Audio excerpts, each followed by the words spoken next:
Resumen de Simão, do Ministério de Assunto General, Organização Governamental, Infraestrutura e Planificação Territorial. Primeiro-Ministro Evelyn Wever-Cruz estava na Holanda para atender 4 temas importantes para Aruba. O tema ng aqui da Raad van State na onda a despedir de senhora Millie Schwengel, que pa 6 anos a servir Aruba. E outro tema da relação exterior na onda Primeiro-Ministro junto com o diretor do Departamento de Relação Exterior, DBB, a reunir com o Ministério van Buitenlandse Zaken para atender todo tema relacionado com relação exterior. Para o que é tema de relação de Reino, o Primeiro-Ministro sempre está purba para atender Conselho de Ministros de Reino. E semana passada, Bierna estava presente na reunião. Finalmente, o Primeiro-Ministro reuniu com o Ministro Plenipotenciário e com o personal de Aruba House. Primeiro-Ministro Evelyn Wever-Cruz atendeu a reunião do Conselho de Ministros de Reino e assina a que atender cambio na lei de supervisão financeira de Aruba, LAFT. Holanda, no último momento, propõe 3 condições novas. A primeira condição, financeiro beheer. O Ministro de Finanças me deu uma extra informação de manejo financeiro. E de 2 condições, a colaboração com Aruba me traz com o CAFT sobre o tema de gasto de personal, promete que a lei entra na vigor. E de 3 condições que de haver com o PPP projeto. O Primeiro-Ministro aduna de conhecer com essa da condição com o governo de Aruba e o Secretário de Estado Alexander Van Huffelen lo traharibadje e concretizado em seguinte dia na passina queda claro com o cambio na lei de LAFT.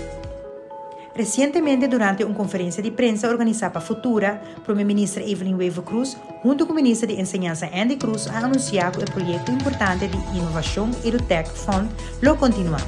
O projeto de inovação que ajuda um total de 2 escolas a adquirir material digital, facilitando o maestro um sistema de tunneles e fazendo a enseñanza mais atrativo e agradável para o emocionante. Durante sua visita de trabalho na Holanda, o Primeiro-Ministro Evelyn Wever-Cruz a reuniu com o Secretário de Estado Alexander Van Huffelen junto com sua delegação. Premier Wever-Cruz a expressar que estava uma reunião onde vários temas de relevância para Aruba a foram tratados. O governo de Aruba e Holanda estão na mesa ainda para purba chegar na melhor interesse para o país Aruba.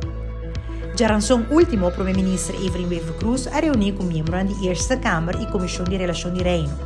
Durante a reunião, o Premier Wever-Cruz fez uma apresentação riba com Aruba está recuperando economicamente. Ela papo de turismo que está crescendo, desemprego que está bajando e finalmente o tema financeiro.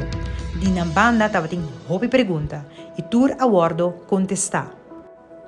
O Primeiro-Ministro Evelyn Wever-Cruz estava um orador invitado na conferência de Den Haag, Shaping the Feminist Foreign Policy. Durante seu discurso, ela indicou que o danke na trabalho grande que toda instância não que brinca para a igualdade está binta fazendo, é porta para como é primeiro-ministro feminino do país Aruba. E como tal, tem a oportunidade de compartilhar opinião e de explicar que o seu governo a binta para fortificar a posição de gente mulher na Aruba. Te outro Simão, com outro resumen de Simão.